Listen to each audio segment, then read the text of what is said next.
प्रभु मुझे सहारा है तेरा जग के पालनहार। कार्तिक मास से महत्तम की कथा करो विस्तार। प्रभु राजा पृथु बोले, हे नारद जी, आपने कार्तिक मास में स्नान का फल कहा। अब अन्य मासों में विधि पूर्वक स्नान करने के विधि नियम और उद्यापन के विधि भी बतलाइए। नारद जी कहा, हे राजन, आप भगवान विष्णु के अंश से उत्पन्न हुए हैं, अतः आप यह बात आपको ज्ञात ही है, फिर भी आपको यथाचित विधान बतलाता हूँ। अश्विन मास में शुक्ल पक्ष की एकादशी के से कार्तिक के व्रत करने चाहिए। ब्रह्म मुहूर्त में उठकर जल का पात्र लेकर गांव से बाहर पूर्व अथवा उत्तर दिशा में जाना चाहिए। दिन में या सायंकाल में कान में जनेऊ चढ़ाकर पृथ्वी पर घास बिछाकर सिर को वस्त्र से ढककर मुंह को भली भांति बंद करके थूक व सांस को रोककर मलमूत्र का त्याग करना चाहिए। तत्पश्चात पृथ्वी व जल से भली भांति अपने गुप्तांगों को धोना चाहिए। उसके बाद जो मनुष्य मुख शुद्धि नहीं करता उसे किसी भी मंत्र का फल प्राप्त नहीं होता, अतः दांत और जीभ को पूर्ण रूप से शुद्ध करना चाहिए और निम्नलिखित मंत्र का उच्चारण करते हुए नाखून तोड़ना चाहिए। हे वनस्पते, आप मुझे आयु, कीर्ति, तेज, प्रज्ञा, पशु, संपत्ति, महाज्ञान, बुद्धि और विद्या प्रदान करें। इस प्रकार उच्चारण करके वृक्ष से बाहर अंगुल की दांतों से ले दूध वाले वृक्षों से दातुन नहीं लेनी चाहिए। इस प्रकार कपास, कांटेदार वृक्ष तथा जले हुए वृक्ष से दातुन लेना मना है। जिससे उत्तम गंध आती है और जिसकी टहनी कोमल हो, ऐसे ही वृक्ष से दंताधन करना चाहिए। प्रतिपदा अमावस्या, नवमी, छठी, रविवार को चंद्र तथा सूर्य ग्रह में दातुन नहीं करना चाहिए। तत्पश्चात भली भांति स्नान करके फूल माला, चंदन और पान आदि पूजा की सामग्री लेकर प्रसन्न चित्त एवं भक्ति पूर्वक शिवालय में जाकर सभी देवी देवता के अधर, आचमन्य आदि वस्तुओं से पृथक पृथक पूजा करके प्रार्थना एवं प्रणाम करना चाहिए। फिर भक्तों के स्वर मिलाकर श्री हरि का कीर्तन करना चाहिए। मंदिर में जो गायक भगवान श्री हरि का कीर्तन करने आए हो उनका माला, चंदन, तांबूल आदि से पूजन करना चाहिए, क्योंकि देवालयों में भगवान विष्णु को अपनी तपस्या, योग और दान द्वारा प्रसन्न करते हैं, परंतु कलयुग में भगवत गुणगान को ही भगवान श्री हरि को प्रसन्न करने का एकमात्र साधन माना गया है। नारद जी राजा पृथु से बोले, हे राजन, एक बार मैंने भगवान से पूछा कि हे प्रभु, आप सबसे अधिक कहाँ निवास करते हैं? उनका उत्तर देते हुए भगवान ने कहा, हे नारद जी, मैं वैकुंठ या योगियों के हृदय में ही निवास करता हूँ। अपितु वहाँ जहाँ मेरे भक्त मेरा कीर्तन करते हैं, मैं वहाँ अवश्य निवास करता हूँ। जो मनुष्य चंदन, माला आदि से मेरे भक्तों का पूजन करते हैं, उनसे मेरी ऐसी प्रीति रहती होती है जैसे कि मेरे पूजन से भी नहीं हो सकती। नारद जी ने फिर कहा, शिरीष, धतूरा, गिरजा, चमेली, केसर, चकंदार और कटहल के फूलों व चावलों से भगवान विष्णु की पूजा नहीं करनी चाहिए। अड़हल, कंद, गिरीश, जूही, मालती और केवड़ा के पुष्प से भगवान शंकर जी की पूजा नहीं करनी चाहिए। जिन देवताओं की पूजा में जो फूल निर्दिष्ट है उन्हीं से फूल का पूजा करनी चाहिए। पूजन समाप्ति के बाद भगवान से क्षमा प्रार्थना करना चाहिए। हे सुरेश्वर, हे देव, ना मैं मंत्र जानता हूँ ना क्रिया, मैं भक्ति से ही हीन हूँ। मैंने जो कुछ भी आपकी पूजा से की है उसे पूरा करें। ऐसी प्रार्थना करके पश्चात साष्टांग प्रणाम करके भगवत कीर्तन करना चाहिए, श्री हरि की कथा सुननी चाहिए और प्रसाद ग्रहण करना चाहिए। जो मनुष्य उपरोक्त विधि के अनुसार कार्तिक व्रत का अनुष्ठान करते हैं, वह जगत के सभी सुखों को भोग करते हुए अंत में मुक्ति को प्राप्त करते हैं। गंगा जमुना की कहानी कार्तिक मास में और सारी कहानियाँ होती है दोस्तों। इसमें गंगा जमुना की कहानी है, जाटक भाटक की कहानी है, और मैं वो कहानी आप सभी को सुनाने जा रही हूँ। प्राचीन काल में एक गांव था जिसमें दो बहनें रहा करती थी। एक बहन का नाम था गंगा और दूसरी बहन का नाम था जमुना। एक बार दोनों बहनें एक साहूकार के खेत में गुजर रही थी। जमुना ने 13 दाने जौ के तोड़ लिए, जिसे देख गंगा बोली कि तुझे तो ग्रहण लग गया है, तूने चोरी की है। इस पर जमुना बोली कि अब मेरा ग्रहण कैसे धुलेगा। गंगा ने कहा कि तुझे 12 साल तक साहूकार के यहाँ नौकरी करनी पड़ेगी, तभी तेरा पाप धुलेगा और ग्रहण से मुक्ति मिलेगी। जमुना साहूकार के यहाँ नौकरी के लिए जाती है और अपने लिए काम मांगती है। साहूकार उसे काम पर रख लेता है, लेकिन काम करने पर से पहले जमुना उसे कहती है कि मैं सारे काम करूंगी, लेकिन 4 काम नहीं करूंगी।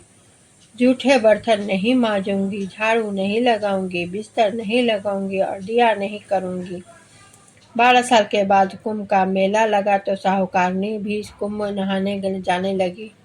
जमुना ने भी उसे जाते देख कहा कि कुंभ के मेले में मेरी बहन गंगा मिलेगी तो उसे यह सोने का टका दे देना, इससे वह अपने हाथों में सुंदर चूड़ियां पहन लेगी। साहूकारनी ने कुंभ के मेले में गंगा को वह सोने का टका दे दिया। गंगा ने उसे वह टका लेते हुए कहा कि मेरी बहन को कहना कि उसे 12 वर्ष पूरे हो गए हैं, अब वह वापस आ जाए। साहूकार व साहूकारनी वापस घर आए तो जमुना मटके में पानी भर रही थी। दोनों जमुना से बोले कि हमने सोने का वह टका तेरी बहन गंगा को दे दिया था और उससे कहा कि वह तेरे 12 वर्ष पूरे हो गए, इसलिए अब तू वापस जाओ। यह समाचार सुनते ही जमुना सहस्त्र धारा में बदल गई और बहने लगी। जमुना जी का यह रूप देखकर साहूकार और साहूकारनी परेशान हो गए कि हमारे घर में जमुना माता ने काम किया, हमें तो अब ग्रहण लग गया है, हम यह ग्रहण कैसे उतारेंगे। जमुना भागकर गंगा माता के पास चली गई। गंगा ने जमुना से पूछा कि तुम साहूकार साहूकारनी से कुछ कहकर आई हो या ऐसे ही बिना बताए आ गई। तब जमुना बोली कि मैं तो कुछ भी बताकर नहीं आई। गंगा ने कहा कि जा उन्हें धीरज दे आ, नहीं तो उन्हें जीवन भर असंतोष ही रहेगा।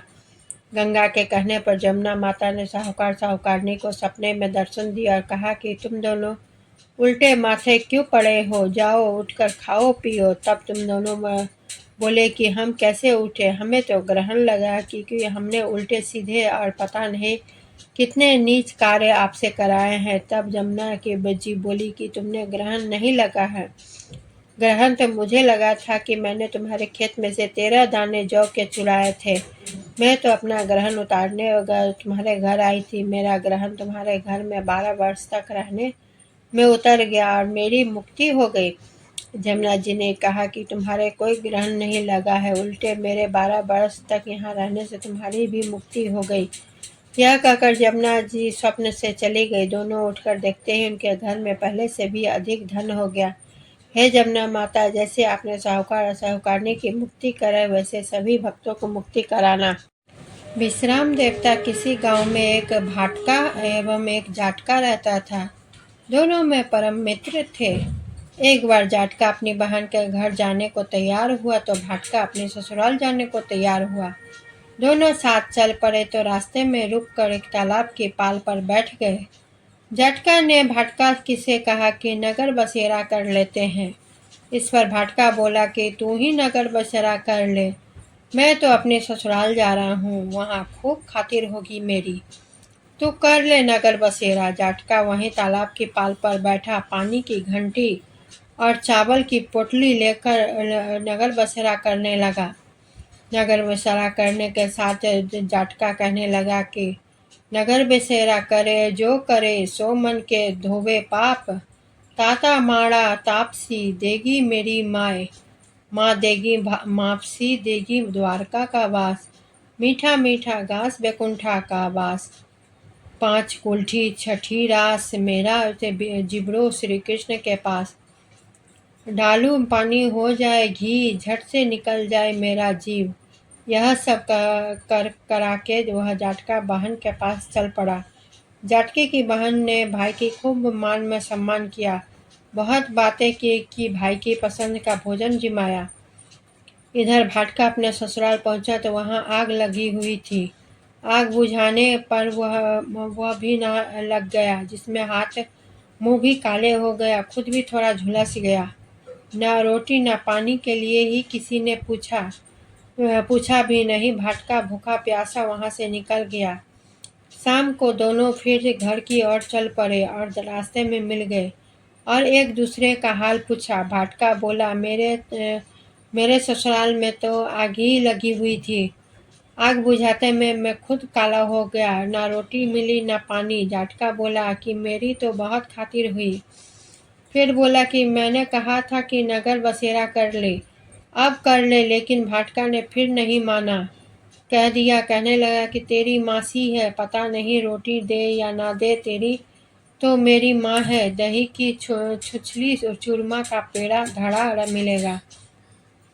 भाटका ने फिर नगर बसेरा नहीं किया। जाटका ने कर लिया नगर बसेरा, जो करे सो मन के धोबे पाप। ताता माड़ा तापसी देगी मेरी माय, माँ देगी मापसी देगी द्वारका का वास। मीठा मीठा बसा बेकुंडा का वास। 5 कुल्ठी छठी रास मेरा भी जिब्रो श्री कृष्ण के पास। डालू पानी हो जाए घी, झट से निकल जाए मेरा जीव, करके वह चल पड़ा। घर पहुंचते ही जाटका की मासी ने बहुत लाड प्यार किया। उधर भाटका घर गया तो उसकी भैंस खो गई। बाप एक लाठी रखे तो दूसरी लाठी उठाया और कहने लगा कि ससुराल गया तो आग लगा दी, अब यहाँ आया तो भैंस खो दी। बाप ने कहा कि पहले भैंस लेकर आ, तभी रोटी पानी मिलेगी। सारा दिन भाटका भैंस ढूंढता रहा, लेकिन भैंस नहीं मिली। जाटका और भाटका फिर मिले। जाटका भाटका के हालचाल पूछे तो भाटका बोला कि आते ही भैंस खो गई, उसी दिन से भैंस ढूंढ रहा हूँ। रोटियों को तो पूछो मत, पानी भी नहीं मिला। जाटका ने कहा कि मैंने तो पहले ही कहा था कि नगर बसेरा कर ले। जाटका की बात सुनकर भाटका की नगर बसेरा में इतनी ताकत तो है, तो चल कर लेते हैं। दोनों ने बैठकर नगर बसेरा किया। नगर बसेरा जो करे सो मन करे, बधोबे पाप। ताता माड़ा माँ तापसी देगी मेरी माय, माँ देगी मापसी देगी द्वारका का वास। मीठा मीठा बास पे कुंडा का वास। 5 कुल्टी छठी रास जो मेरा जिब्रो श्री कृष्ण के पास। डालो पानी हो जाए घी, झट से निकल जाए मेरा जीव। दोनों के नगर बसेरा करने पर भाटका जैसे ही आगे बढ़ा तो उसकी खोई भैंस मिल गई, जिसे लेकर वह घर पहुंचा। घर पहुंचते ही माँ ने कहा कि लड़के को आते ही घर से निकाल दिया, सारे दिन से ये बेचारा भूखा प्यासा भटक रहा है। यह कहकर उसकी माँ ने उसको खूब खिलाया पिलाया और ससुराल से संदेशा आ गया। उसकी ससुराल में बहुत आओ भगत हुई। अपनी पत्नी को लेकर वह घर गया। भाटका प्रसन्न हो गया। भाटका ने सारे नगर में ढिंढोरा पिटवाया कि कार्तिक में सब कोई अपने अपने पीहर या सासरे आते जाते नगर बसेरा करे। जैसे भाटका को नगर बसेरा करने का फल मिला, वैसे ही फल कहानी सुनने वालों को मिले।